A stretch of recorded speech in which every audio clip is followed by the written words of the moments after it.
Let's learn how to make this airplane. So first we have a paper, fold it in half, crease it really well, and unfold it.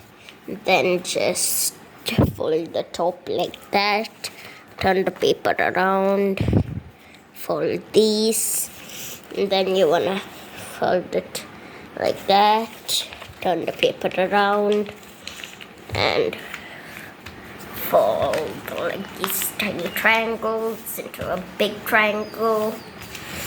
And then you want to turn it around, put this flap up there, and then just insert this into there.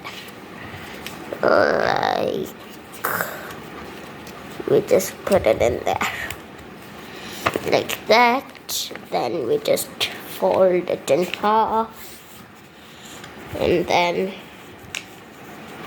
just fold the wings,